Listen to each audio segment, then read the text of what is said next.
Bom dia, sejam então bem-vindos a este webinar organizado pela AICEP, que hoje é dedicado a Marrocos, à situação no mercado e ao novo modelo de conformidade à importação.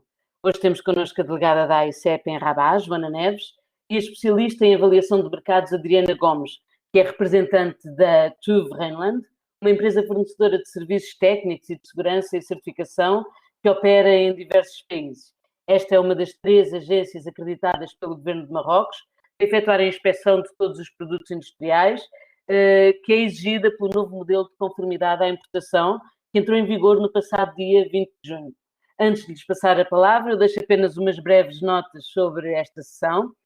O webinar vai ser gravado e dura cerca de 1h30.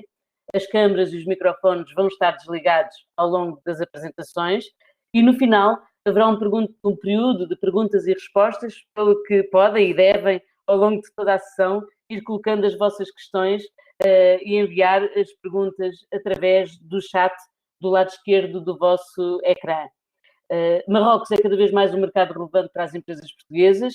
É claro que o contexto de pandemia veio causar alguns constrangimentos e é para nos falar sobre isso que eu passo desde já a palavra à Joana Neves. Bom dia, que nos vai trará um retrato da atual situação no mercado. Bom dia. Bom dia, Isabel. Permita-me que agradeça desde já e cumprimente a todos os participantes, que agradeço igualmente à Adriana da TÜV Rheinland pelo desafio que me fez para a realização deste webinar. Efetivamente vem em boa hora na circunstância que as empresas continuam a revelar dificuldades diversas em face de complexidade deste novo modelo e, naturalmente, agradecer a vocês todos, colegas na AICEP, que tornaram possível e prepararam este webinar. Bom, eu para falar da situação atual gostaria de revisitar onde nós estávamos em finais de 2019. Por um lado, porque considero que perceberemos melhor a situação atual e depois também gostaria de discutir aquilo que são as grandes tendências à escala global e de forma elas poderão ser impactantes no mercado marroquino, assim como indicar algumas pistas sobre as oportunidades de negócio para as empresas portuguesas, não obstante um contexto de crise. Eu gostaria de relembrar que Marrocos é uma monarquia constitucional e que detém uma figura central que é o rei Mohamed VI. Por outro lado, a economia de Marrocos é algo atomizada, na circunstância de que mais de 50% da riqueza criada no país se centra essencialmente em 3 regiões, designadamente Casablanca, Setá, Rabat, Salé, Kenitra e Tanger, Tetuan e Ol Seima. Por outro lado, o setor informal representa cerca de 60% da economia e é o único meio de subsistência e a porta de escape para as famílias mais necessitadas. Ora bem, sabemos que a população de Marrocos ronda os 35,8 milhões de habitantes. É curioso compreender que cerca de 63% da população detém menos de 34 anos de idade, portanto uma população bastante jovem, e no final de 2019 a taxa de emprego era já de 9,2% e o PIB, o crescimento do PIB apenas de 2,3%. Eu gostaria aqui de fazer um parênteses na circunstância de que as previsões das autoridades, quer nacionais, quer internacionais, previam para 2009 um crescimento perto dos 3%, o que efetivamente não se registou e o que denota igualmente que o abrandamento da economia já vinha desde finais de 2018, aliás, à semelhança do que se vinha a registar à escala internacional. Por outro lado, com uma taxa de inflação de 0,4%. Foi a mais baixa taxa de inflação desde 1960, a altura em que Marrocos começou a medir esta variável. Também do ponto de vista da atração de investimento direto estrangeiro, em 2009, Marrocos, no contexto africano, situou-se na 4ª posição, atrás do Egito, Etiópia, Nigéria, etc. No top 5 dos investidores estrangeiros constam 3 países europeus, designadamente França, Espanha e Suíça. Portugal surge como o 15º investidor e aquilo que é mais extraordinário é que no contexto de 2019 o investimento direto estrangeiro decaiu 54%, o que significa que, mais uma vez, se confirma o abrandamento da economia ainda na fase pré-Covid. Em termos de relações bilaterais, o que é que eu fiz aqui? Meu Deus. Desculpem lá. Mexi aqui numa coisa qualquer. Em termos de relações, das trocas comerciais, dizia que Portugal manteve em 2019 a 8ª posição enquanto fornecedor e a 12ª posição enquanto cliente. Os principais produtos exportados de Portugal para Marrocos em 2019 foram os combustíveis minerais, os metais comuns, as máquinas e aparelhos, veículos e outro material de transporte, plásticos e borracha, pastas celulósicas e papel e materiais têxteis. E como poderão verificar, efetivamente, a variação entre 2019 e 2018 começou também já a fazer-se sentir. Também a balança comercial de serviços é deficitária para Portugal e gostaria também de dizer que Marrocos atualmente tem cerca de 180 empresas portuguesas presentes fisicamente no mercado e um dado curioso, do total das 1.352 empresas que exportaram em 2019 para Marrocos, 10 delas representam 56% do total das exportações.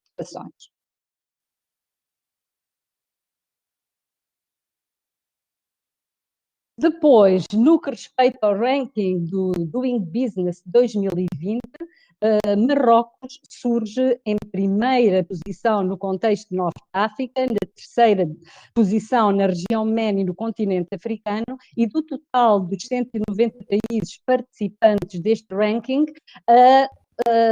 Marrocos surge na 53ª posição. Mas o que é mais impressionante e relevante assinalar é que no último decénio Marrocos subiu 75 posições relativamente à facilidade de fazer negócios, o que é verdadeiramente interessante assinalar. E porquê? Bom, desde logo é interessante ter em consideração que o pensamento económico de Marrocos nos últimos 20 anos assentou essencialmente na diversificação e no fortalecimento da economia, através de vários aspectos. Em primeiro lugar, desde logo pela assinatura dos acordos de comércio livre com vários países, atualmente tem mais de 50 acordos de comércio livre e que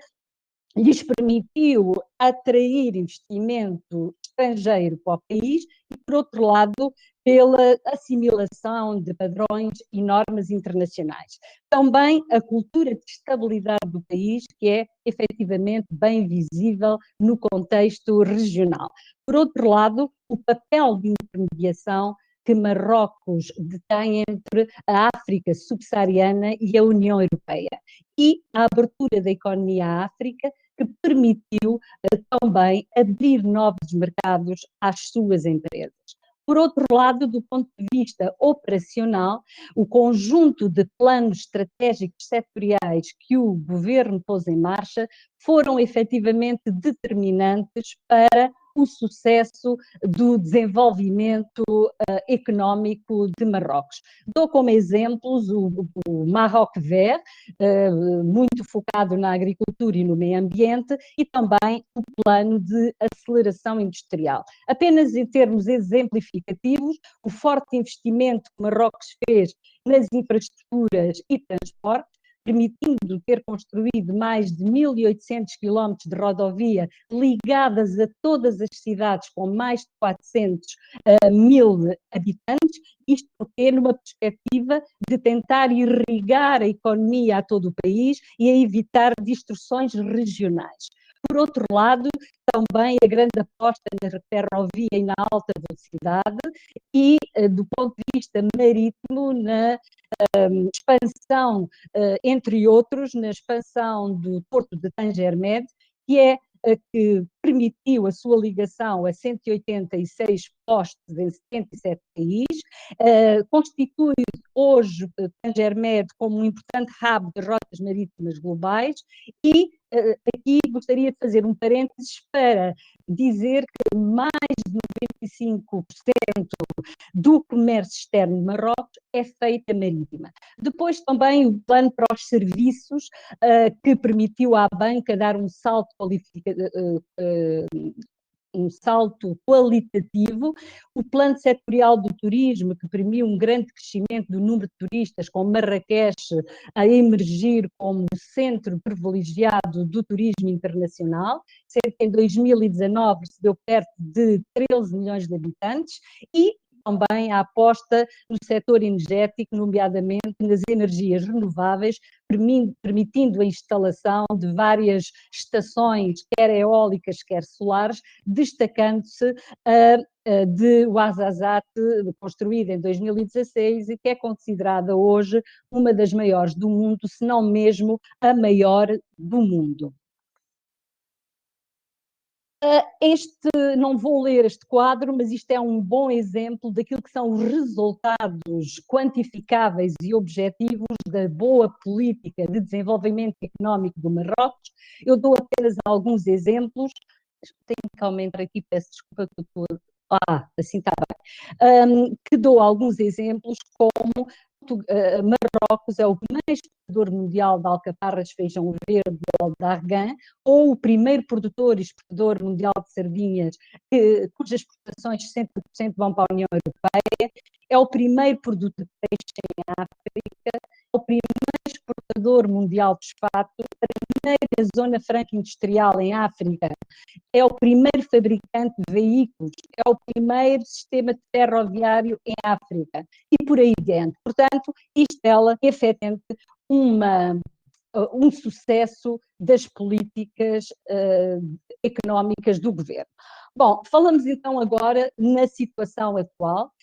Efetivamente, convém sublinhar que a questão da pandemia SARS-CoV-2 é um fenómeno tão extraordinário, quão catastrófico, que levou à paragem quase total e generalizada da economia e ao confinamento mais ou menos estrito em todo o mundo.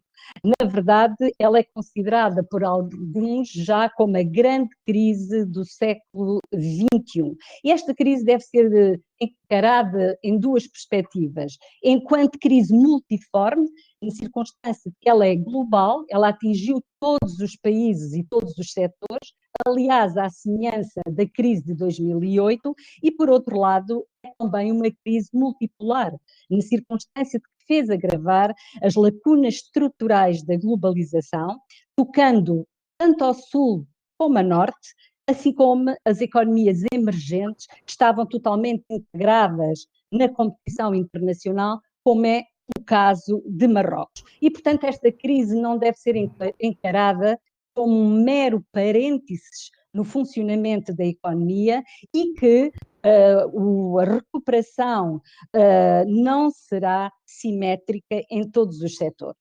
Portanto, uma crise global, como mostram estes dados que estão à vossa frente, para vos dizer que o único dado, o único indicador verdadeiramente positivo e que resultou desta crise foi a redução que é a redução de emissões de CO2, que já em abril se situava em menos 7,2%. Também, como é que estamos do ponto de vista económico, a situação atual de Marrocos? Estes dados dos casos confirmados e das mortes já não estão atualizados, eu enviei isto há 2 dias, mas, por exemplo, ainda ontem se registaram em Marrocos 3.387 casos, o que, se compararmos com Portugal, estamos ainda bastante melhor, dado o número de habitantes, que somos quase 4 vezes mais, e registaram-se ontem 160.333 casos confirmados. Do ponto de vista do seu impacto na economia, prevê-se um impacto no PIB entre menos 4% a 8%, menos 8%. Há quem, as perspectivas mais conservadoras apontam um decréscimo, possivelmente até menos 10% do PIB. Atualmente, do ponto de vista da população com trabalho ativo e sobretudo nos serviços, ainda estão confinadas cerca de 36% dos empregados. Existe atualmente 810 mil cidadãos que estão em desemprego técnico, ou seja, o vulgo layoff, e que estão a ser apoiados pela Segurança Social. Há neste momento 4,3 milhões de famílias com apoio financeiro direto e que toda esta dinâmica catastrófica, diria, quase catastrófica, da economia no país tem sido suportada pelo Fundo Especial Covid, que tem 35 mil milhões, tinha no início 35 mil milhões de dirhams. Também o desemprego prevê-se um crescimento acentuado entre 11% a 13%, e se verificarmos no final de agosto aquilo que foi o desempenho das exportações marroquinas, muito importantes para o equilíbrio das suas finanças, verificamos que estão todas a vermelho, digamos, todas com valores verdadeiramente negativos, tal como as importações, com exceção dos produtos alimentares, que cresceram mais 23,8%. Também em termos da captação de investimento direto estrangeiro este ano, Marrocos, até final de agosto, já registrava uma quebra de menos 28,4%, prevê-se até final do ano que possa atingir os menos 30%, e relativamente às trocas comerciais entre Portugal e Marrocos, no final de agosto, as nossas exportações para Marrocos atingiram menos 26,3% e as importações de Marrocos para Portugal menos 6,1%. E sobre esta questão, eu gostaria aqui de pedir a vossa atenção para o facto que entre 2015 e 2019 o crescimento médio das exportações portuguesas para Marrocos foi apenas de mais 1,4%. E isto significa que não estamos a fazer tudo o que está ao nosso alcance. E, portanto, há que olhar para estes dados com esperança, mas também com determinação, para podermos trabalhar no sentido de invertermos esta situação, na circunstância que as importações de Marrocos estão a crescer a um ritmo bastante acelerado.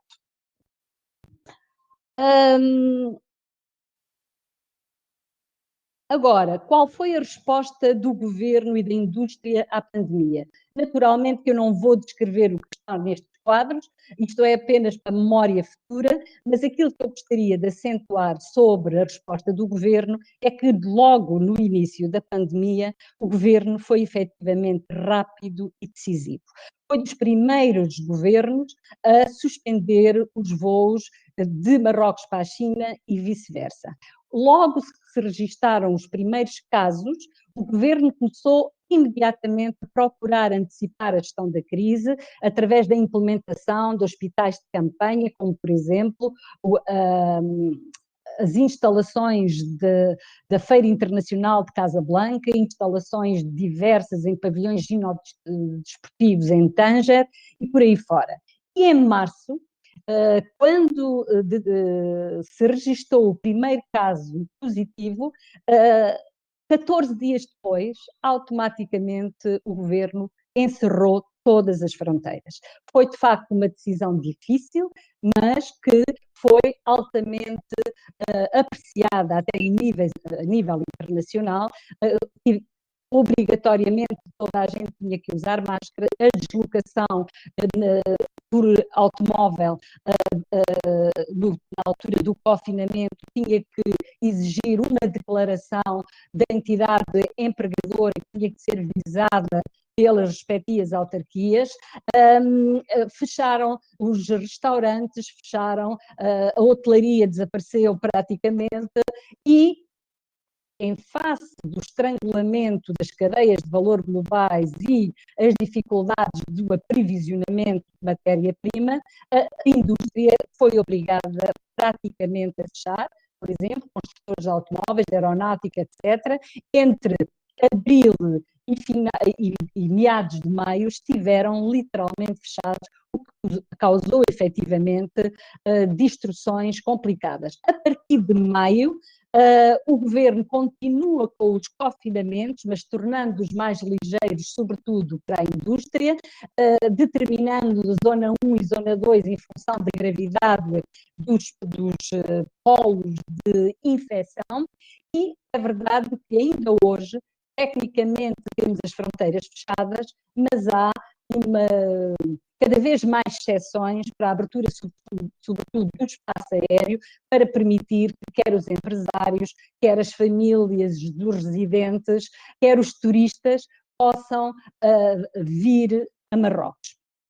Neste momento, é obrigatório para quem visita Marrocos ter um teste positivo PCR com menos de 72 horas de antecedência, e quem regressa a Portugal é igualmente exigido o mesmo teste. Depois, gostaria de dizer que quais foram, efetivamente, para além, naturalmente, das medidas, como já falei, do Fundo de Apoio à Covid, que tem vindo a sofrer várias alterações para dar respostas concretas à crise, e gostaria aqui de salientar que é convicção generalizada que nós não estamos hoje numa segunda vaga da pandemia em Marrocos. Estamos sim no prolongamento da pandemia, e isso foi bem visível após o caráter excepcional que o governo ofereceu no âmbito da festa religiosa do sacrifício, designada, se eu me lembro do nome, Eid al-Adha, e que é mais importante do calendário muçulmano. Não obstante terem sido proibidos a circulação a partir da meia-noite,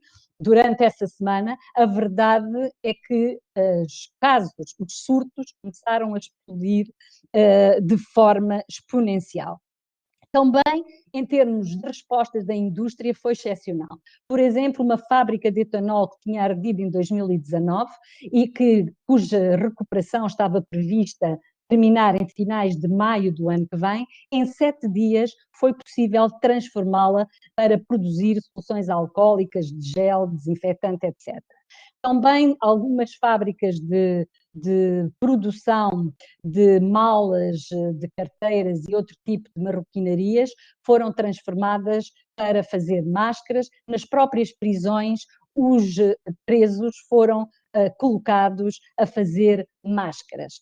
Também, em termos de ventiladores, houve alguns casos de sucesso, inclusivamente um deles com uma parceria internacional, em que entrou também um centro de investigação português, e a CGM desenvolveu um guia de boas práticas industriais por setor, no sentido da indústria se poder adaptar a regras exigidas sanitárias para o funcionamento das suas fábricas e das suas empresas.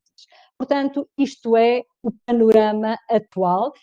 No passado dia 10 de outubro, o Governo voltou a prolongar o estado de emergência sanitário até 10 de novembro, não obstante, inicialmente termos tido algum susto, porque a informação inicial não constava que Portugal tivesse voos diretos com Marrocos, mas depois, logo dias depois, isso não se veio a concretizar. Atualmente temos 3 voos semanais, à segunda, à quarta e à sexta. Esperemos que não sejam muitos cancelados. E sendo certo que hoje as decisões do governo estão a começar a ser questionadas pelos cidadãos em geral. Isto não é panágio de Marrocos, é à escala global. As pessoas estão efetivamente muito cansadas da pandemia, as empresas não podem parar, nós não podemos efetivamente ficar confinados em casa e, portanto, há que haver efetivamente uma adaptação à situação, sendo que os cidadãos poderiam contribuir mais para o desanuviar da pandemia, se cumprissem todas as regras que são implementadas e que nem sempre isso acontece. Perspectivas para 2021 há para todos os gostos. Eu limito-me aqui a colocar as previsões do governo, em que o PIB para o ano que vem poderá crescer entre os 4% e os 4,8%, a balança comercial entre os 8% e os 16%, e a dívida pública um crescimento entre 5% e 8%. Eu gostaria ainda aqui de dizer que no seio da CGM foi recentemente criado um grupo, digamos, de pressão, designado Maroc Industrie, que tem como objetivo pressionar as autoridades marroquinas para o apoio às empresas, que hoje está a ser colocada em causa na circunstância de que a nova lei do orçamento retificativo e a lei das finanças para 2021 tem um foco muito especial no setor social, que é de facto muito carente, e este grupo prevê fazer permanentemente pressão junto das autoridades para a necessidade de apoio à economia e, simultaneamente, também para insistir naquilo que eles hoje chamam do consumer marocain. Portanto, há aqui uma perspectiva também do governo de incentivar quer as associações de importação, quer os importadores e distribuidores à substituição das importações. Agora, quais as tendências pesadas face à pandemia? Efetivamente, há um conjunto de tendências que são globais, mas que impactam necessariamente Marrocos. Desde logo, o reposicionamento do papel do Estado. Contrariamente às perspectivas mais liberais de que o Estado devia ser o menos interventivo possível, neste momento há uma necessidade de reposicionar o Estado como agente económico, sendo planeador, investidor e o garante de bens essenciais. E isto em Marrocos passa-se precisamente isso.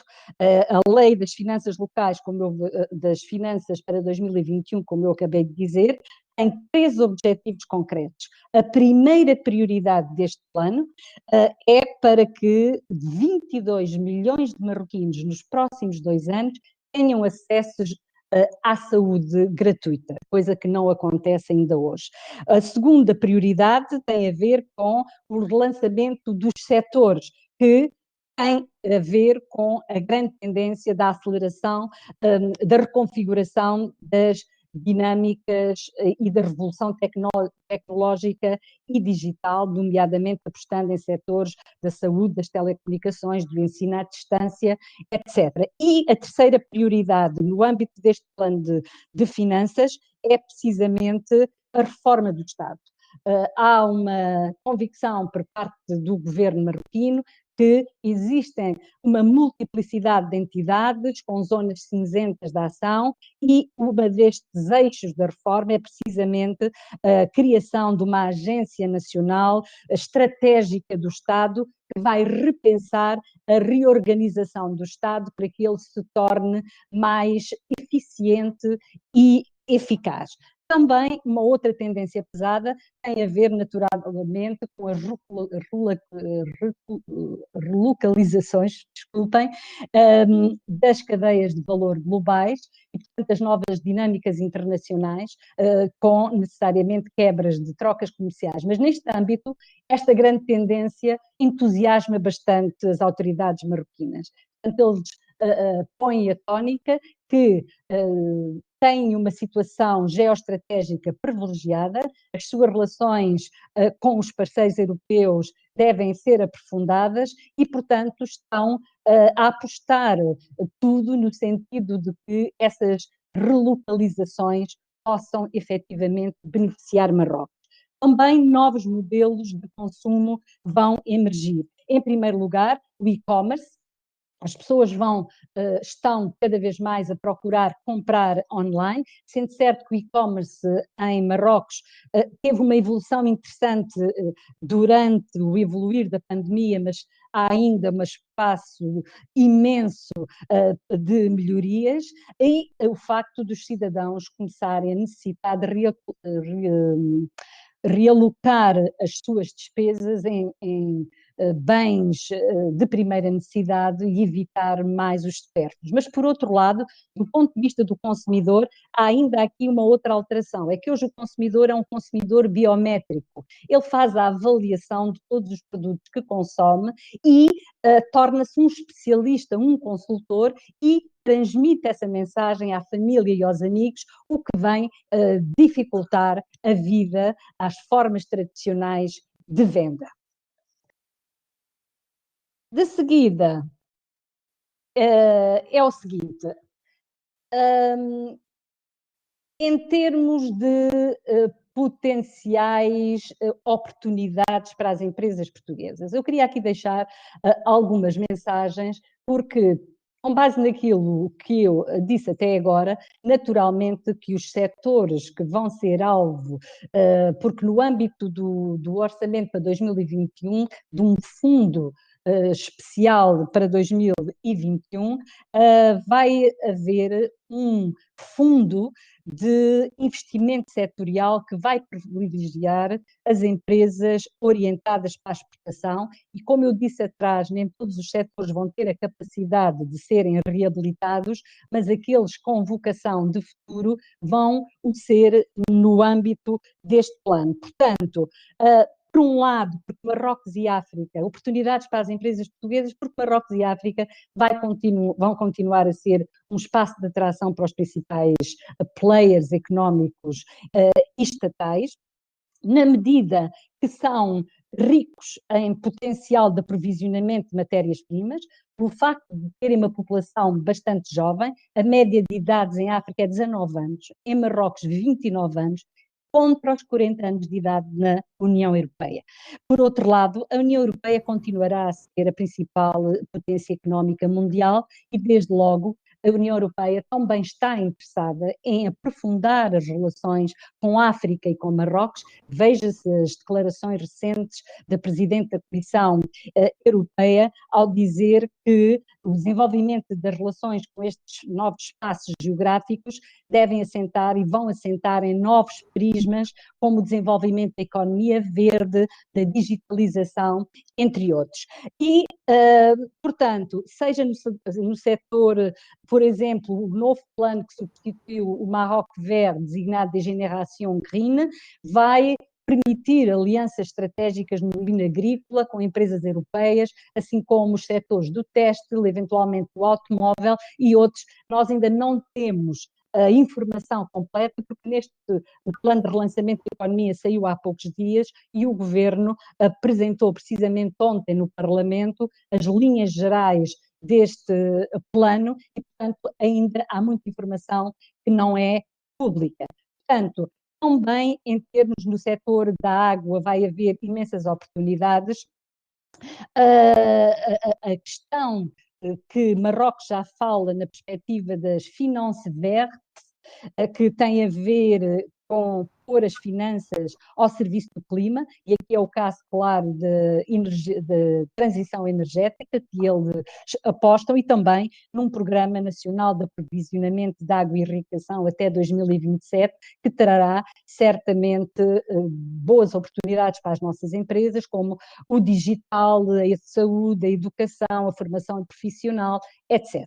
Eu deixo-vos aqui depois para futuramente poderem analisar aquilo que são os indicadores-chave entre janeiro e agosto, mas tenho aqui um quadro interessante que mostra a contribuição do crescimento dos setores até 2025, e reparem que aqui existe as indústrias, a construção é das que parece que poderão ter menos possibilidade de crescimento. De qualquer das formas, em geral, temos o setor social que se prevê um crescimento de 57%, a banca, portanto, e os serviços 11%, a indústria 13%. Para terminar mesmo, porque acho que já me alonguei até demais, eu gostaria de deixar aqui 3 ideias-chave. Em primeiro lugar, porque nos próximos tempos as empresas vão ter que atuar num novo ambiente de negócios. Significa que a assistência inteligente vai transformar a forma tradicional de vendas das empresas, e as empresas com vocação de futuro e as empresas globais vão lutar para ter a plataforma preferida dos seus clientes. Uma outra ideia é a alteração de comportamento, em que os assistentes de inteligência artificial vão transformar-se também em consultores de confiança, antecipando necessidades.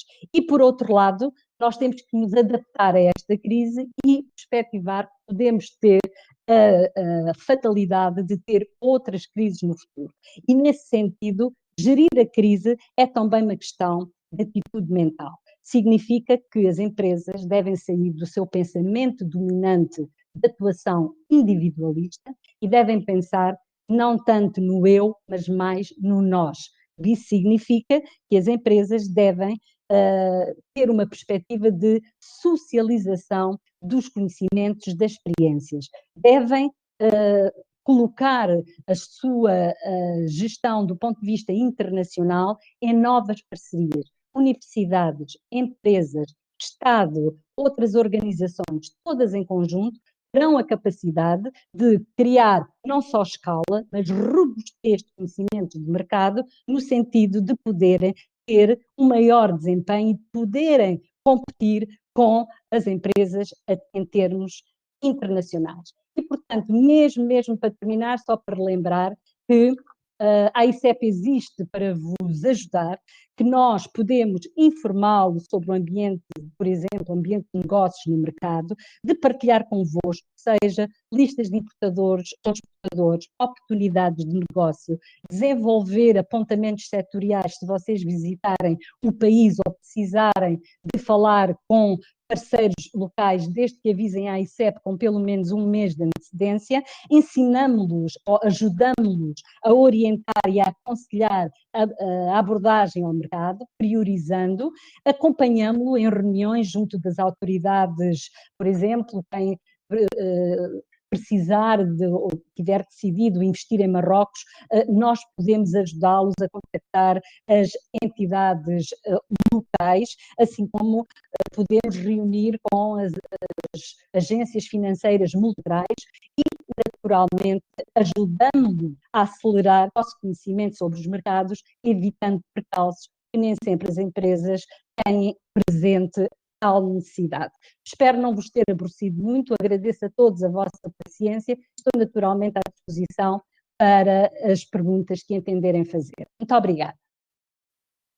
Muito obrigada por este retrato da situação em Marrocos. Ficamos a conhecer o impacto da pandemia, a resposta que tem sido dada. Ficamos também a saber que existem diversas oportunidades para as empresas portuguesas e que Marrocos tem registado uma subida muito significativa no ranking da facilidade de realizar negócios.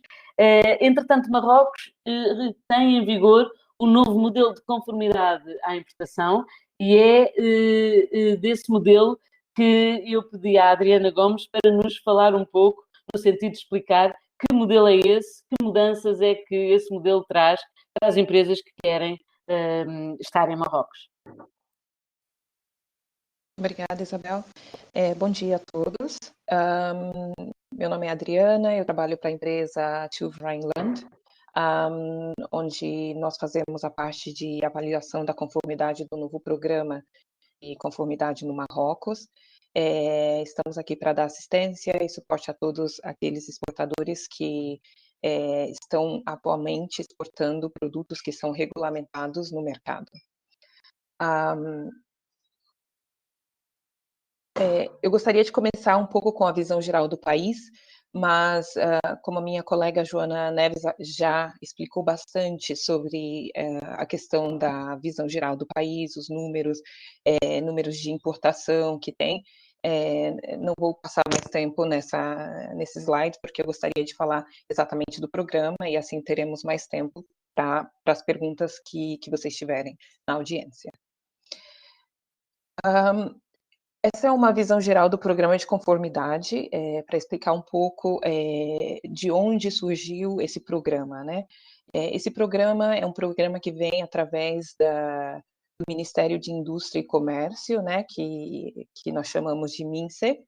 É um programa que já existe em outros países, países da África e países do Oriente Médio. É um programa que foi criado para poder controlar todos aqueles produtos que eles consideram de alto risco e que possam afetar o meio ambiente ou que possam afetar a população local, e que esses produtos passem por um processo de conformidade, que estejam de acordo com as leis locais do país. O programa foi aprovado pelo Ministério de Indústria e Comércio. Inicialmente, a data de início era 1º de fevereiro desse ano, né? Mas como nós tivemos toda essa questão da pandemia, o programa foi reestruturado e a data de início passou a ser em junho.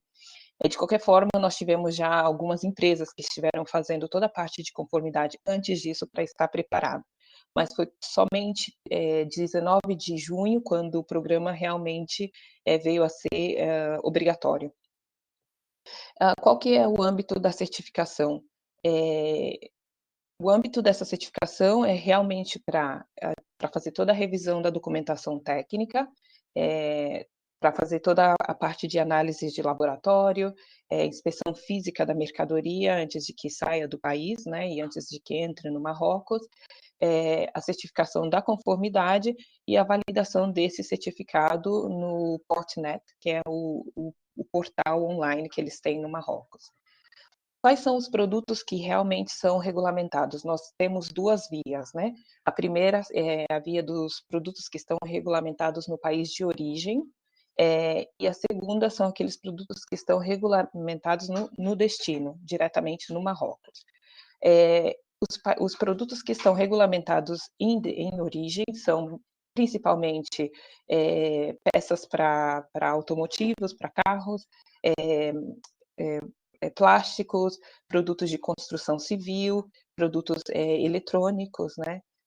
Brinquedos para crianças, textil, toda a parte de sapatos, roupas, e toda a parte de produtos de materiais elétricos que sejam eletrodomésticos, por exemplo. Quais são os produtos que não necessitam fazer a conformidade no país de origem? Quando eu falo país de origem, é o país do exportador, o país do fabricante. Nós temos os produtos que somente requerem uma inspeção em destino, que são os produtos que também, alguns deles são peças para carros, né? Tudo que é relacionado com eletrodoméstico que tem a parte de gás e tudo isso, algumas peças de roupas também, alguns produtos de construção de material e tudo que seja relacionado com produtos elétricos. Quais são os produtos que eles consideram isentos? Em muitos dos programas que nós trabalhamos em outros países, eles têm produtos que eles consideram que são isentos desse programa. Não é o caso do Marrocos. Até o momento, nada foi declarado pelo Ministério. E logo temos o sistema de certificação. que está baseado em 3 rotas, né? Que é a rota A, B e C, e que eu estarei explicando mais adiante.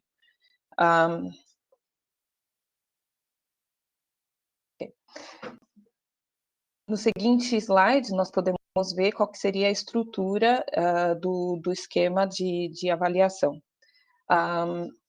Nós temos, como eu expliquei, tem a inspeção em destino e a inspeção que nós fazemos no país de exportação, ok? No país de exportação, nós temos toda a avaliação de conformidade que será realizada, que deve ser realizada antes de que o produto saia do país. Um certificado de conformidade será emitido para o exportador. Esse mesmo certificado será validado no Portnet. O exportador tem a opção de escolher a empresa que emitirá o certificado de conformidade. Isso são para aqueles produtos que estão regulamentados no país de origem do exportador. E o certificado será emitido dentro de uma rota A, B ou C. Quando a avaliação de conformidade é feita no país de destino, a avaliação é feita diretamente no Marrocos. O certificado é diretamente emitido no Marrocos. O importador é quem se ocupa de fazer a solicitação do certificado através do Portnet. O fornecedor do serviço será escolhido pelo Ministério. O exportador ou o importador não tem a opção de escolher a empresa que vai fazer a parte da certificação. E existem 3 níveis de avaliação que serão, nesse caso, escolhidos pelo MINSA, que seria, pode ser a revisão documental mais a inspeção, a revisão documental mais a inspeção, mais o teste realizado num laboratório que esteja no Marrocos. No seguinte slide, nós temos aqui, como vocês podem ver, uma estrutura de como funciona a inspeção em destino, né? O importador faz a solicitação através do Portnet. Que documentação eles precisam? Eles precisam da cópia da fatura, né, da fatura comercial, a lista da embalagem, que é o packing list, a declaração da mercadoria, que se chama, em inglês eles chamam de Declaration Unified for Goods. Toda essa documentação, o importador faz o download na página do Portnet. O MINSA faz a avaliação da conformidade, eles verificam qual que é o produto, e dependendo do risco do produto, o MINSA escolhe aleatoriamente a empresa que fará toda a parte da conformidade, que pode ser, como vocês bem sabem, temos 3 empresas que estão assignadas para a acreditação desse produto. Entre elas estamos nós, que é a TÜV Rheinland.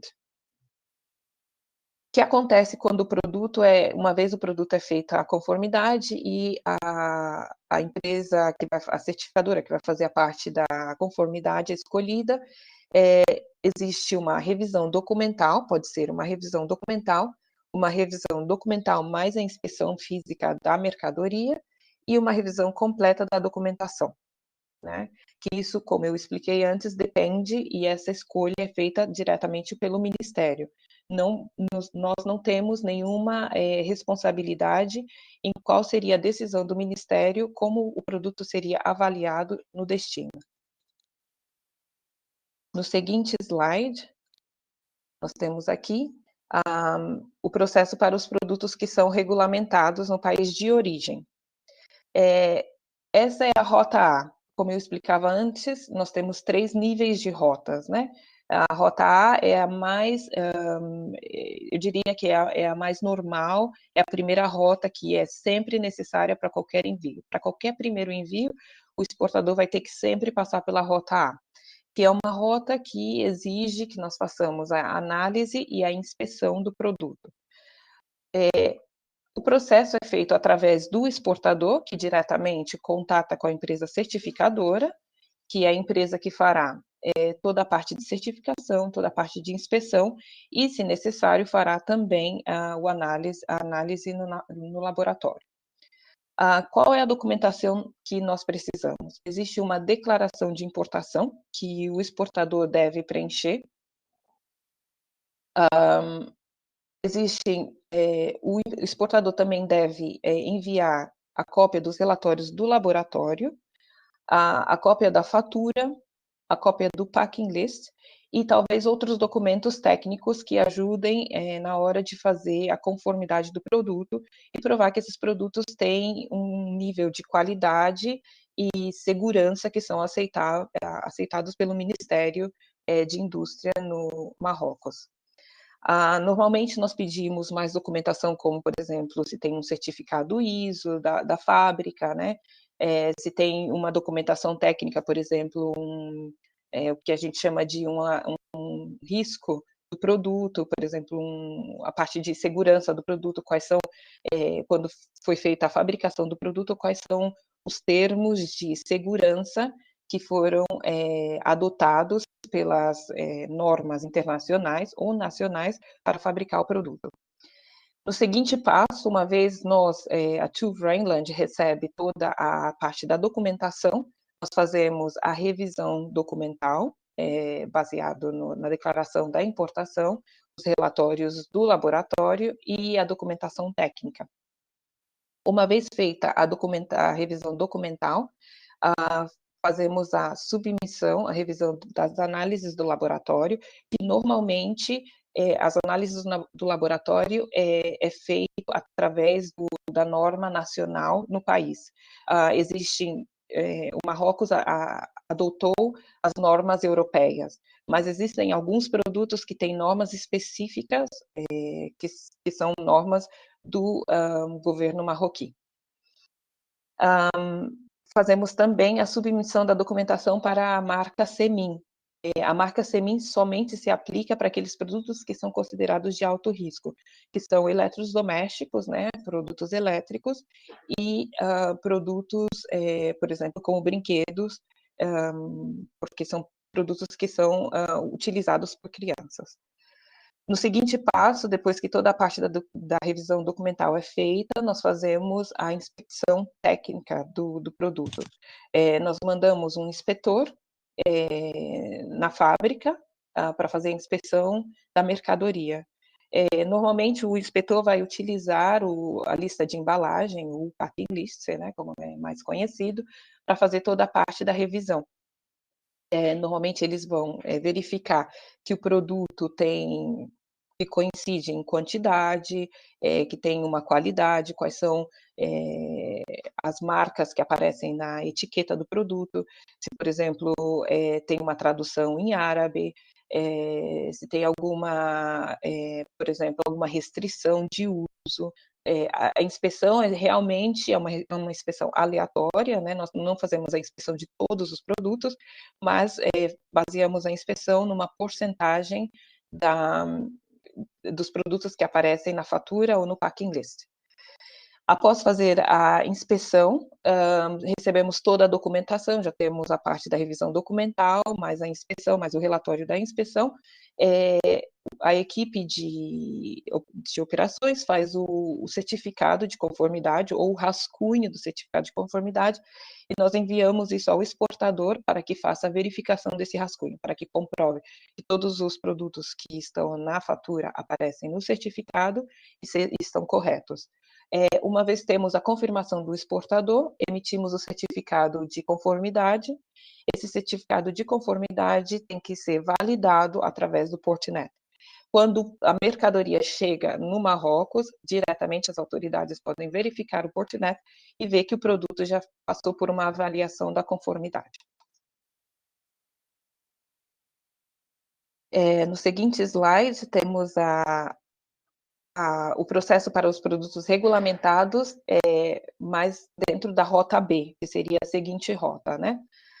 Só uma coisa que eu gostaria de comentar na rota A, essa rota é uma rota que é elegível para todas aquelas empresas, né? Que sejam empresas exportadoras, distribuidores, fabricantes, porque, claro, o exportador pode ser um fabricante, pode ser uma empresa que é uma distribuidora, mas não necessariamente seja o fabricante do produto. No seguinte slide, nós temos o processo para os produtos que são regulamentados no país de origem, é dizer, os produtos que estão regulamentados em Portugal, e que significa a rota B, que seria o registro. A rota B é uma rota que é elegível apenas para aquelas empresas com envios regulares. Quer dizer, vocês têm um mesmo produto, né, que está sempre sendo enviado, pelo menos, eu diria, 2 vezes ao mês, de 2 a 3 vezes ao mês. Qual que é a vantagem dessa rota? Que nós podemos reduzir o número de inspeções. E a documentação que necessita enviar é muito menor do que a documentação enviada na rota A. A documentação solicitada é a cópia da fatura e o packing list, apenas isso. Fazemos a documentação, a revisão da documentação, porque queremos comprovar que já temos a documentação para esse produto, né? Fazemos toda a verificação da validade dos análises do laboratório e fazemos a verificação da marca CEMIM para aqueles produtos que necessitam a marca CEMIM. Depois de fazer toda essa parte, fazemos a inspeção física do material. Como eu comentei, o número de inspeções será reduzido a uma inspeção física a cada 3 meses, né? Seriam 4 inspeções por ano. Se faz o rascunho, depois de fazer a inspeção e tudo é correto, fazemos o rascunho do certificado, enviamos ao exportador, o exportador autoriza esse rascunho de que tudo está correto e fazemos a emissão do certificado e a validação do COC através do Portnet. Só um detalhe referente à rota B do registro. Como podemos fazer o registro do produto? Para que o produto seja registrado, é necessário ao menos 3 envios ou 3 certificações dentro da rota A, que é a rota, como nós diríamos, é a primeira rota, que é necessário fazer toda a parte da conformidade primeiro. Quando nós já temos 3 emissões de certificados dentro dessa rota, né, nós entendemos que esse exportador tem a documentação suficiente e tem a prova suficiente de que os produtos são seguros e que nós não precisamos fazer um monitoramento de forma diária ou para cada envio.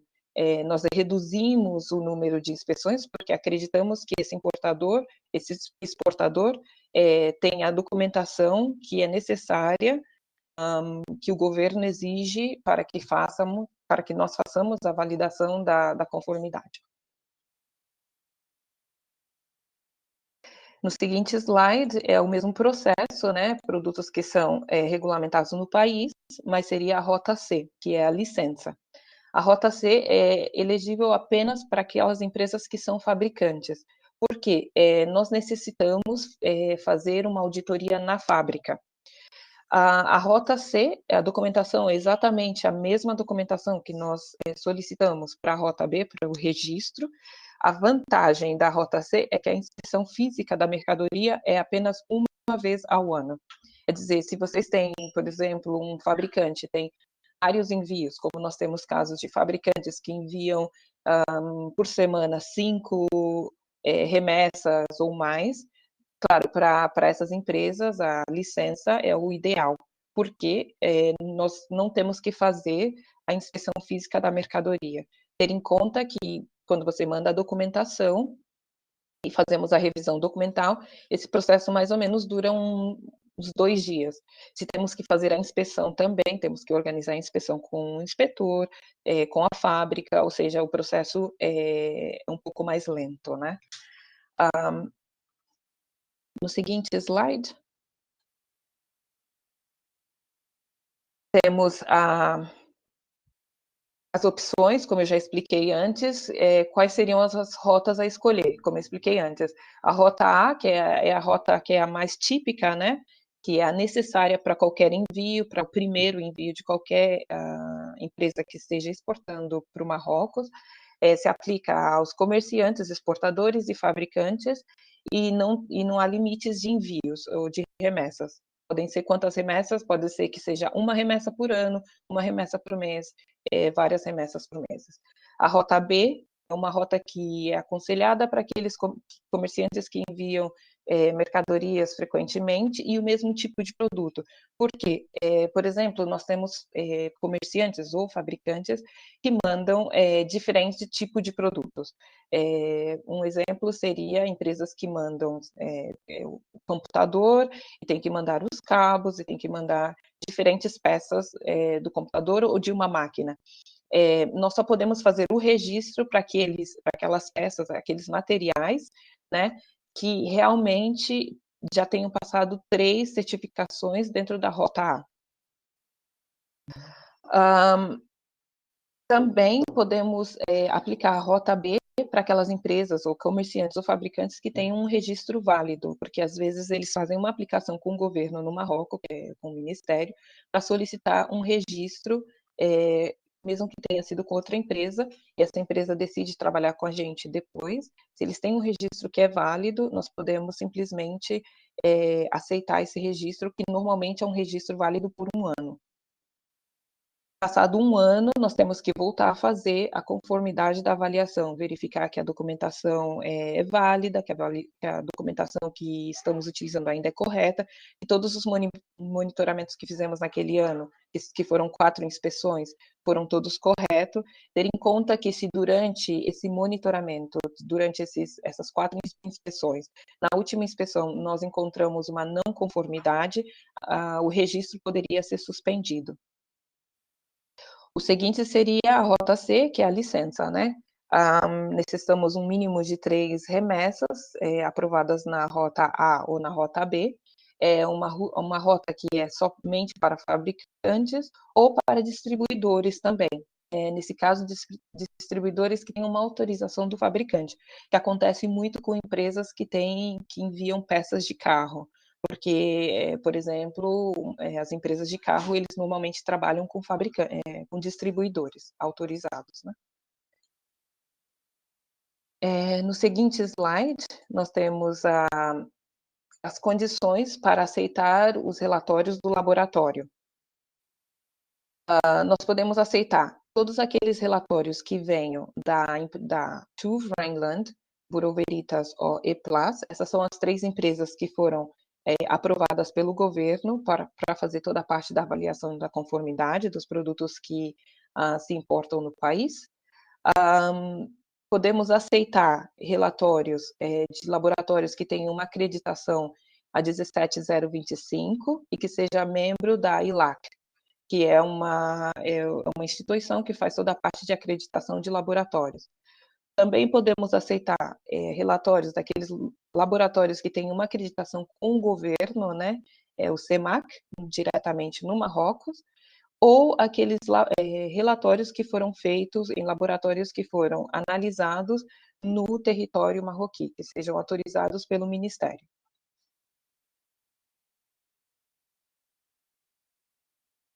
Aqui temos a validade dos relatórios do laboratório, né, porque não todos eles têm a mesma validade.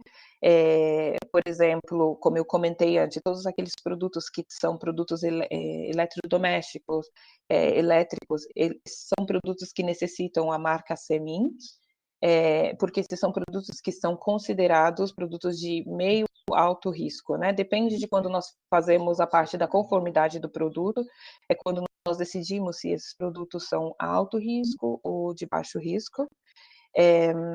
Por exemplo, os produtos que são baterias, cabos eletrônicos, lâmpadas, né? Tem uma validade de 1 ano para o relatório do laboratório, quer dizer que cada ano é necessário que esse relatório seja renovado com o laboratório. Para aqueles produtos, alguns produtos que são eletrodomésticos, nós podemos aceitar 3 anos, e todos aqueles produtos que são considerados baixo risco, nós temos uma validade de 5 anos. Quer dizer que o fabricante não precisa fazer a análise do laboratório, a cada 5 anos eles necessitam renovar essa análise.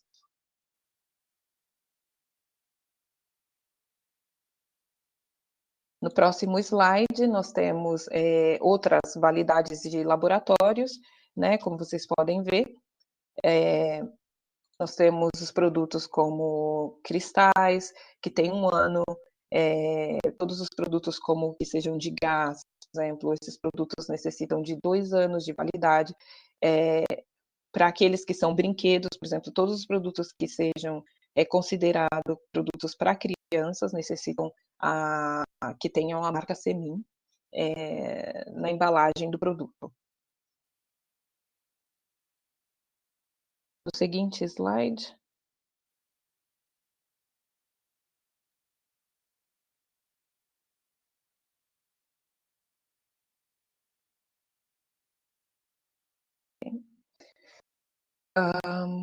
Essas são mais validades dos produtos diferentes, né? Com certeza isso eu não vou falar sobre todos, porque vocês terão acesso à apresentação, então cada exportador pode ver que produto e qual que é a validade dos relatórios do laboratório para cada um daqueles produtos que estão regulamentados em origem, né?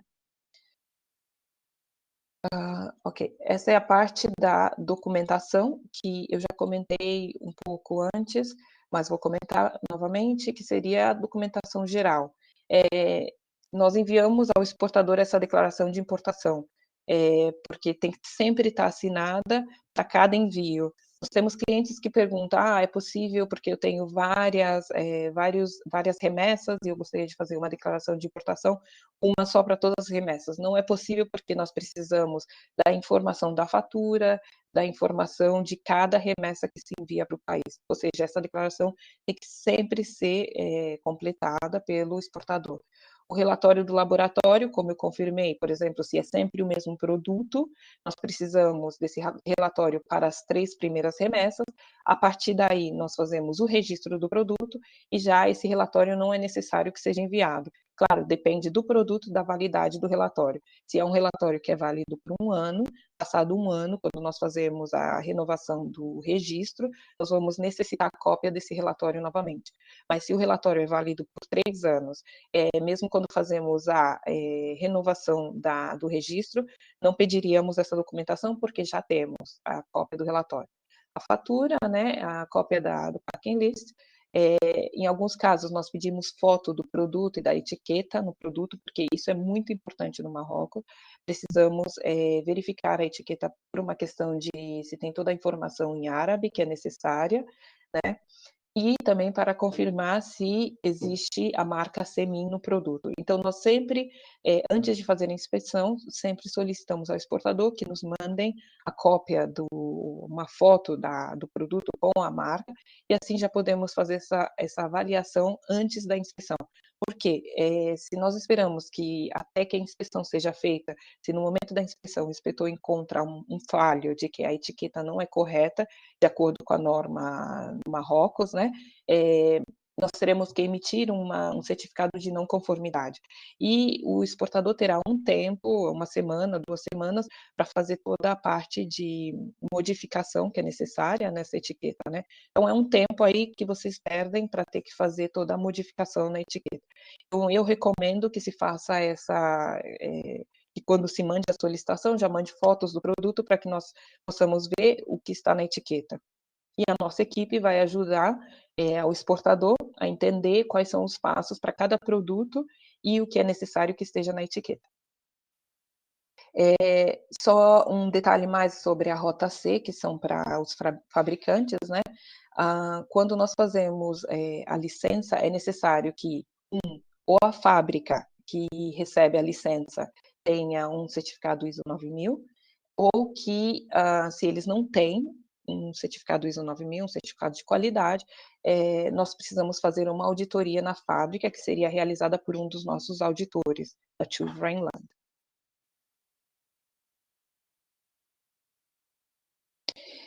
Esses são só alguns dos detalhes para o que nós chamamos de National Deviations, né? Que são detalhes específicos da norma marroquí para alguns produtos.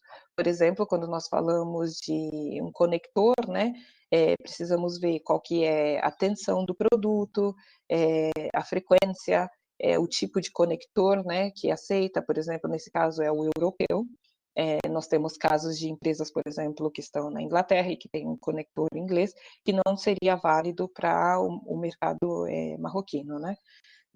Como eu comentei antes, a questão da etiqueta, que tem que estar pelo menos em árabe, também em alguns casos nós aceitamos em francês, e para alguns produtos, como comentei antes, produtos elétricos e brinquedos, necessitam a marca CEMIN. Na seguinte etiqueta vocês podem ver o que como é a marca CEMIN, né, que tem a solicitação do governo, como eu comentei antes, o governo marroquino adotou as diretivas, né, europeias, principalmente para os produtos que são de baixa tensão, para os produtos que são de baixa tensão e para aqueles produtos que são brinquedos.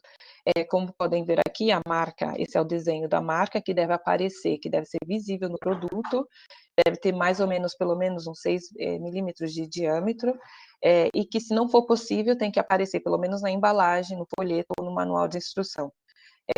O logo, o desenho do CEMIN pode ser baixado na página web da CEMIN também, do Ministério, desculpa, que pode ser baixado diretamente no Ministério. Porque a marca CEMIN, como a diretiva europeia, né, é uma marca que é uma autodeclaração do exportador ou do fabricante. Nesse caso, o exportador deve preencher uma declaração, nós podemos ajudar, isso é algo que nós podemos auxiliar, né? E essa declaração é enviada para a TÜV antes de que, durante o período de conformidade do produto, é dizer, antes de que façamos a inspeção, que a marca CEMIN será verificada durante a inspeção física do produto.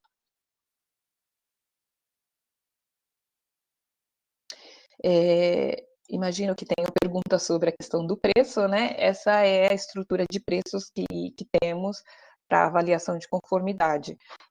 A estrutura de preços é fixada pelo governo, é dizer que todas as empresas que têm a acreditação com o governo têm a mesma estrutura de preços, e depende das rotas, né? Como eu dizia, a rota A, que é a rota básica, e que é necessária 3 remessas pelo menos, e que se aplica a todos aqueles exportadores, o preço do certificado é 0,45% do valor FOB da fatura. Tem um valor mínimo, que são $315, e o valor máximo são $2.500.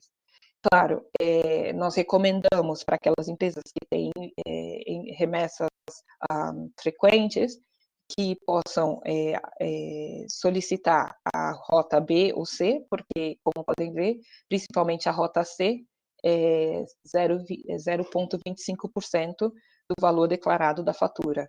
E o valor mínimo são 280 e o valor máximo 2.400. Tem uma diferença, é outra vantagem, né, de poder solicitar a rota B ou a rota C. Esses são os valores para o certificado, né, que se faz em origem, para aqueles produtos que estão regulamentados em origem. Para aqueles produtos que estão regulamentados em destino, somente destino, e não necessitam a certificação em origem, aqueles produtos temos um custo da inspeção, que são 350 dirham marroquinos, né, que são $36, e logo se faz a validação do certificado diretamente na fronteira, né, no Marrocos. Quais são as taxas que não estão incluídas? Essas são as taxas que não estão incluídas. As taxas de impostos, por exemplo, se é necessário fazer a parte de relatórios ou análises no laboratório, esses custos também não estão incluídos no custo que vocês veem aqui, nessa tabelinha, né? Alguns casos nós temos que fazer a supervisão desculpa, eu tenho que falar em inglês, o loading supervision, né? Ou quando, por exemplo, temos que fazer quando toda a mercadoria está sendo carregada no container, em alguns casos é necessário. Os custos de registro e os custos de licença também não estão incluídos na estrutura de preço, e o custo da auditoria na fábrica, como eu comentei antes, para a rota C, se o fabricante não tem um certificado de qualidade, nós precisamos fazer uma auditoria na fábrica, né, e esse custo também não está incluído. No caso da inspeção dos produtos que estão regulamentados em destino, os custos que não estão incluídos são as taxas, os impostos, né? Se as autoridades decidem que é necessário fazer uma análise local, em algum laboratório que seja local, no Marrocos, esses custos também não estão incluídos. No caso de ter que fazer uma reinspeção, porque a inspeção que foi feita falhou, né? Pode ser a etiqueta, principalmente os casos que temos de falho seriam de etiqueta, que não está em árabe. Nós temos muitos casos de produtos que chegam no país sem ter a etiqueta correta. E quando a inspeção são mais de 4 horas, é dizer que, por exemplo, vocês têm uma mercadoria muito grande e que vai ter, que é necessário que o inspetor esteja mais de 4 horas no lugar da inspeção. E no caso de que as autoridades tenham que recolher alguma amostra. No seguinte slide, simplesmente informar qual que seria o apoio, né, que a TÜV pode proporcionar às empresas que estão exportando. Nós fazemos toda a parte da revisão do código pautal para cada um dos produtos. Como vocês bem sabem, os produtos regulamentados, como eu expliquei ao princípio, tem uma lista, né, dependendo da categoria do produto, mas nós também temos que fazer a verificação do código pautal para ver se o produto está dentro da lista de produtos regulamentados em origem ou produtos regulamentados em destino. Em alguns casos, nós também realizamos reuniões técnicas para encontrar soluções. Por exemplo, nós temos casos de empresas que não têm a documentação que se requer, que não têm os relatórios do laboratório, que não têm um certificado de qualidade da fábrica, e eles precisam, porque o produto pode ser um produto muito personalizado, específico para o mercado marroquino, né? Então, nós também organizamos com um dos nossos engenheiros ou auditores uma reunião para poder dar apoio, suporte e encontrar uma solução específica para esses produtos. Aqui está meu contato, no caso de que vocês tenham alguma pergunta, né? Bom, eu vejo aqui que já temos algumas perguntas, e imagino que vamos abrir para as perguntas agora. Obrigada. Muito obrigada, Adriana Gomes. Já temos efetivamente algumas perguntas, tal como dizia, algumas delas são sobre o preço, nomeadamente para a Rota A e para a Rota B. José Moreira e Pedro Oliveira perguntam exatamente sobre o preço. Já nos falou da tabela de preços, eu julgo que talvez para pormenores mais específicos possam contatá-la diretamente para este e-mail que agora nos apresenta. Temos, entretanto, outras perguntas. Daniela Santos, que tem uma empresa de produtos de porcelana de porcelana para uso doméstico, expõe a seguinte situação. Tivemos um caso em que o certificado emitido por um laboratório Redilac, chegando ao destino, não foi aceito e a cliente teve de voltar a fazer lá excepcionalmente. Este é um caso que nos expõe. Para depois perguntar também quem são as entidades acreditadas em Portugal que o governo marroquino reconhece. Eu acrescentava a esta pergunta uma outra, que é, Adriana, com este procedimento, as empresas têm de alguma forma garantido que não têm problemas na altura do desalfandegamento? Bem, o certificado de conformidade existe para evitar esse tipo de problema, né? Para que toda a conformidade do produto seja feita em origem, é dizer, antes de que o produto saia do país, nós verificamos que o produto está conforme com as leis locais, com a norma local. Claro, no caso, nós temos muitos clientes que têm produtos que não estão regulamentados em origem e que estão regulamentados apenas em destino.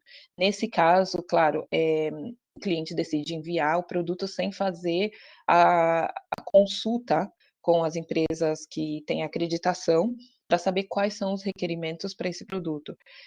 Normalmente, eu diria que relatórios que têm uma acreditação com a rede LAC deveria ser aceito, mas o que pode acontecer é que esse relatório, essa análise que foi feita não cobre todos aqueles parâmetros, né, que são solicitados pela norma. Como eu expliquei antes, a maioria das normas no Marrocos são normas adotadas, que são pela diretriz europeia, mas nós temos casos de produtos que têm normas específicas do país.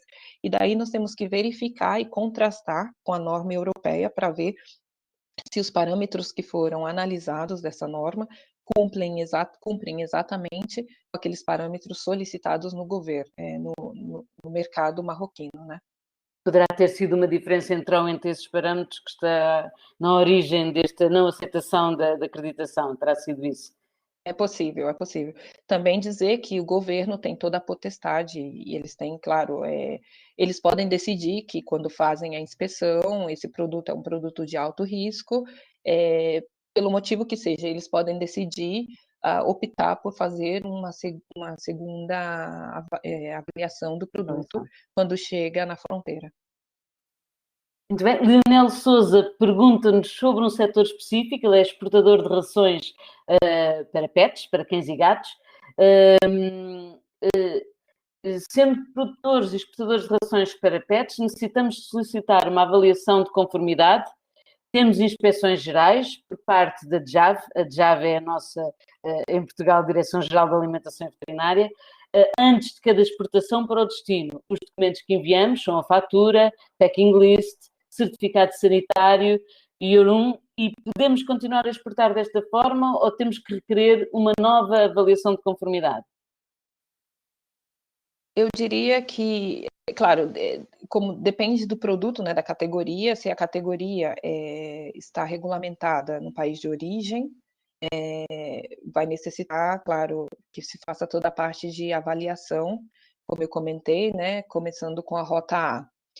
Nós temos casos, por exemplo, de que a categoria do produto aparece regulamentada, mas quando nós miramos e fazemos a revisão do código pautal, o produto não aparece, o código pautal não aparece na lista de produtos regulamentados, ou, por exemplo, não existe uma norma obrigatória no Marrocos para esse produto. Então, nesse caso, o produto não estaria regulamentado. Claro, eu também a minha sugestão, porque nós temos um escritório no Marrocos, né? Quando temos casos específicos, nós damos auxílio aos clientes que, por exemplo, está tendo alguma dificuldade quando a gente informa, ok, esse produto não está regulamentado, você pode enviar o produto sem o certificado. Se houver algum problema, o cliente deveria contactar com a gente, porque nós podemos dar auxílio. E nesse caso, intervir e estar em contato com as autoridades, né? Nessa situação. Eu julgo que esta pergunta vai também no mesmo sentido. Neste caso, a Diana Rodrigues, a sua empresa é fabricante de terminais de difusão de ar, grelhas e difusores em alumínio, ela dá-nos o código pautal. Os documentos que enviam normalmente são a fatura, packing list, EUR1 também, da mesma forma. Podemos continuar a exportar desta forma. Eu julgo que a sua resposta irá no mesmo sentido da resposta anterior no que diz respeito ao outro produto. Sim, com certeza. Se, por exemplo, o produto está regulamentado, como eu comentei antes, a documentação que nós necessitamos é que se preencha, né, que tem uma declaração de importação, que é necessário preencher, a cópia da fatura, a cópia da lista de embalagem, do packing list, a cópia dos relatórios do laboratório, e todos os outros documentos técnicos que sejam necessários. Por exemplo, tem empresas que fazem toda uma parte de risk assessment, né, do produto. Nós recomendamos que nos envie também, porque isso ajuda na hora de, quando fazemos a parte da revisão técnica, entender o produto, entender quais são as normas e tudo isso. Mas essa é a documentação básica para solicitar o certificado de conformidade. Bem. Dulce Giadas pergunta-nos, quando fala de produtos regulamentados de origem e regulamentados no destino, estamos sempre a falar de produtos regulamentados pela legislação e pelas normas técnicas marroquinas, correto? Correto. Os produtos regulamentados em origem, origem seria o país do exportador ou do fabricante, né? E são aqueles produtos que estão na lista de produtos regulamentados em origem. Como eu comentei antes, a lista, o critério, né, de regulamentação é o código Pautal e a norma marroquina. É dizer, se existe uma norma para esse produto no Marrocos, o produto está regulamentado. Entretanto, há outra questão sobre produtos específicos. Luís Afonso refere-se concretamente aos medicamentos veterinários, aos dispositivos médicos, como máscaras cirúrgicas. Estes equipamentos necessitam destes certificados? Eu diria que não. Assim, agora mesmo pensando dos produtos, das categorias que estão regulamentadas, eu diria que não. Mas eu diria que eu recomendaria, a minha sugestão, né, que sempre se verifique conosco, que sempre nos mandem um e-mail para verificar que realmente esse produto não está regulamentado. O código Pautal, é interessante que vocês sempre verifiquem com o importador qual é o código Pautal no Marrocos, porque o código Pautal deveria ser universal, né? Só os 6 primeiros números, os 4 primeiros números que são universais, que é igual em todas as partes. Mas nós tivemos casos de que o cliente passou o código Pautal que eles usam em Portugal e quando foi verificado a categoria do produto no Marrocos estava regulamentada e o cliente estava utilizando o código Pautal equivocado, errado, né? Então, quando o produto chegou no Marrocos e as autoridades verificou, o produto estava regulamentado. E daí, da nossa parte, já não há nada que podemos fazer, porque nós só podemos intervir quando o produto está regulamentado e ainda está no país de origem. Uhum. Há uma outra questão sobre a língua, eu julgo que esse poderá ser também uma questão muito relevante para as empresas que querem tratar destes certificados, e os certificados de qualidade dos produtos têm que estar em que língua? Quando você diz o certificado de qualidade, seria o certificado ISO? Uhum. Sim, Imagino que sim, a pergunta é de José Moreira, eu imagino que seja esse o certificado a que se refere. Uhum. Sim, o certificado ISO, por exemplo, pode estar em qualquer idioma, porque nós podemos, existe uma lista de membros, né, de empresas que tem acreditação para emitir esse tipo de certificado, e nós podemos verificar que, bom, é correto nesse sentido. A documentação, em geral, nós pedimos que seja ou em inglês, o mínimo em francês, né? Uhum. Mas, normalmente, a documentação, por exemplo, a fatura, nós pedimos que seja em inglês também, porque ter em conta que os técnicos que estão fazendo toda a parte de verificação, eles podem, não todos falam português. Então, a língua oficial no país seria árabe ou francês, mas as empresas que estão fazendo a parte de verificação em origem, eu diria que é necessário que a documentação esteja em inglês. Uma outra questão sobre um setor específico é sobre a indústria automóvel, e o que Emílio Correia nos pergunta é se no caso de equipamentos para a indústria automóvel, e como não está no Código Pautal, é necessária certificação ou é possível continuar a enviar tal como temos vindo a fazer, visto que não está regulamentado? Se não está regulamentado, vocês podem continuar enviando de forma como no passado, simplesmente enviando a documentação para o importador, né? O importador faz toda a parte a gestão diretamente no Marrocos. Nesse caso, não é necessário a intervenção das empresas certificadoras.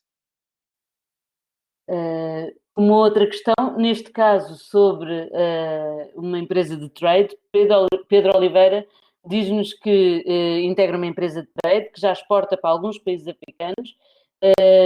No caso em que são distribuidores autorizados do fabricante, produtos alimentícios e vestuário, estão enquadrados na Rota C? Produtos alimentícios, por exemplo, não estão regulamentados no Marrocos. Não é necessário o certificado de conformidade. Não é um processo, eles não incluíram esse produto na lista, porque eu entendo que o Ministério decidiu que, bom, a avaliação dos produtos alimentícios deveriam seguir com o mesmo processo que eles tinham anteriormente. Há ainda uma outra questão, e voltamos um pouco à questão da língua. A tradução, pergunta-nos Inês Costa, a tradução documental para árabe é da responsabilidade do exportador? Sim, quando o produto está regulamentado em origem, no país do fabricante exportador, toda a documentação de conformidade, né, é responsabilidade do exportador. Claro, nós temos casos de que nós aconselhamos o exportador mandar a etiqueta em árabe para o importador, porque, claro, eles falam árabe e eles podem corrigir para confirmar que está correto. Porque, por exemplo, isso não é um serviço que nós fazemos, nós não temos a parte de confirmar a tradução. Isso é responsabilidade do exportador, que a parte da tradução em árabe seja correta, até mesmo para evitar qualquer problema de quando o produto chegue no país, né? Há pouco já nos falou do caso relativo aos produtos alimentícios, mas temos aqui uma outra questão que está diretamente relacionada com os produtos lácteos. Talvez, não sei se a Joana Neves poderá também dar alguma ajuda. Daniel Silva pergunta-nos, em relação aos produtos lácteos, se também houve alterações nos procedimentos de exportação, ou não? Eu tenho conhecimento, não. E a Adriana? Não, também não. Independentemente da documentação que o exportador envia, pergunta-nos Joaquim Amar, é ao cliente no destino que tem de pedir o certificado de conformidade? E sim, quanto tempo demora? Essa situação pode dar origem à imobilização de caminhões com custos elevados para o exportador ou não? O importador é responsável de fazer a solicitação no portal quando o produto está regulamentado em destino, no Marrocos. Como eu expliquei antes, né? Os diferentes processos que nós tínhamos. Para aqueles produtos que estão regulamentados em origem, a solicitação deve ser feita pelo exportador. Eu diria que, claro, com esse novo processo, é muito importante que, conhecendo, claro, a agenda que vocês têm de cada um dos envios ou das remessas, que se faça essa solicitação pelo menos 1, 2 semanas antes. Por quê? Normalmente, quando temos toda a documentação, eu diria que o certificado pode ser emitido com 1 semana, dentro da rota A. Mas o problema é quando nós não temos toda a documentação, quando não está, quando não temos claramente a informação sobre que tipo de produto é, qual é a categoria, o código pautal, a norma que o produto foi fabricado. Então, claro, quanto mais perguntas nós temos que fazer ao exportador ou ao fabricante, esse processo é um pouco mais lento. Então, nós pedimos porque temos casos de clientes que falam, olha, eu tenho que mandar a minha remessa amanhã, e eles vêm com a pergunta um dia seguinte. Então, eu diria que no momento que vocês sabem que vai existir um pedido de um cliente no Marrocos, já comecem o processo de avaliação da conformidade. Muito bem. A questão da língua parece ser, de facto, uma preocupação de várias empresas. A Pedro Oliveira volta a ela para perguntar se a tradução em árabe se aplica a todos os produtos, ou não? Todos os produtos que estão regulamentados, né, necessitam que tenham uma tradução em árabe. A menos que exista um caso específico. Eu vou dar um exemplo. Nós tivemos um caso de um produto que é fabricado excepcionalmente para o governo e é um produto que é personalizado. Então, nesse caso, mesmo que o produto esteja dentro da categoria dos produtos que são regulamentados, porque o produto não estava sendo enviado para uso da população, ou para a venda no mercado marroquino, não foi necessário a tradução em árabe. Bem, sim, desculpa. Não, e apenas dizer que esta questão parece ser, de facto, uma grande preocupação por parte das empresas. Outras questões certamente ficaram para responder, mas o nosso tempo está a chegar ao fim, vamos já com 1h30 do webinar.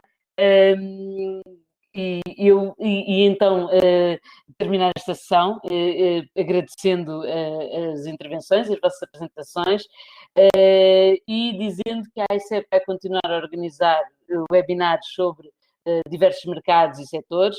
Ainda este mês, no dia 29, vamos ter uma dedicada ao Reino Unido e ao Brexit. Agradeço a todos a vossa participação e continuem a acompanhar-nos em portugalexporta.pt. Muito obrigada e até breve. Obrigada. Muito obrigada.